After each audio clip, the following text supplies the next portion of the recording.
तो आज हम बीएससी फर्स्ट ईयर का यूनिट फर्स्ट कर रहे थे। तो हमने 2 लेक्चर्स पहले कर चुके थे। आज हमारा ये 3rd लेक्चर है जिसमें हम बात करने वाले हैं हमारे तीसरे मॉडल के बारे में। तो स्टूडेंट, पहले मैंने आपको काफ़ी सारी चीज़ें बताई थी। प्लाज्मा मेम्ब्रेन के बारे में बताया था, कई मॉडल्स के बारे में बताया था, जिसमें कुछ हमारे मॉडल थे सैंडविच मॉडल और यूनिट मेम्ब्रेन मॉडल। तो स्टूडेंट, हमने पढ़ा था कि सैंडविच मॉडल में कि 2 लिपिड की लेयर के बीच में एक प्रोटीन की लेयर होती है।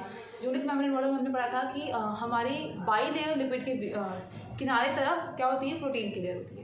पर स्टूडेंट, ये दोनों मॉडल फ्लॉप हो गए थे क्योंकि इसके कुछ डिसएडवांटेज थे, जिसकी वजह से हमारा तीसरा मॉडल हमारे सामने आया, जो कि हमें दिया था एस.जे. सिंगर और जी.एल. निकोलसन ने। इन्होंने बताया कि जो इन्होंने 1970 में ये मॉडल दिया था और बताया हमें कि ये जो मॉडल होता है ये प्रोटीन की झिल्ली से बना होता है। लेकिन प्रोटीन की झिल्ली की जो परत होती है ना, वो परत के फॉर्म में नहीं होती है, वो होती है ग्लोबुलस के फॉर्म में। ग्लोबुलस का मतलब होता है छोटे छोटे सर्कल्स के फॉर्म में होती है, मतलब छोटे छोटे गोल गोल सर्कल्स के फॉर्म में वो होती है।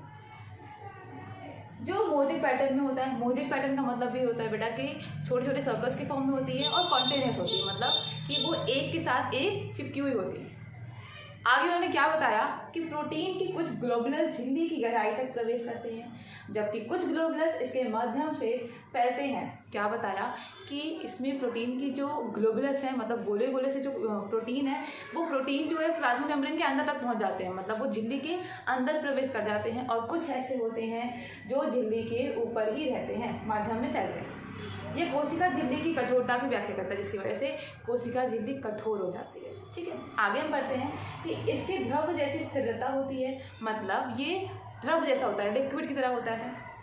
यह तरलता इसके अंदर लिपिड और प्रोटीन के अणुओं की गतिविधि की अनुमति देता है, और इसी तरलता की वजह से इसमें प्रोटीन और लिपिड जो होते हैं वो गति करते रहते हैं, मतलब वो एक मूवमेंट में होते हैं। प्रोटीन अणुओं की तरलता तथा मोज़ेक व्यवस्था के कारण इस मॉडल को तरल मोज़ेक मॉडल के रूप में जाना जाता है। प्रोटीन और हमारी जो लिपिड है वो कैसी है, तरल है, और हमारा मोज़ेक पैटर्न है, इसी वजह से इससे क्या बोलते हैं हम, तरल मोज़ेक मॉडल।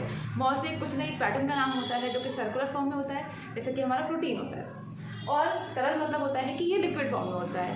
आई होप आपको समझ में आया होगा, आशा करती हूँ। तो आगे हम बढ़ते हैं बेटा इसके डायग्राम के बारे में।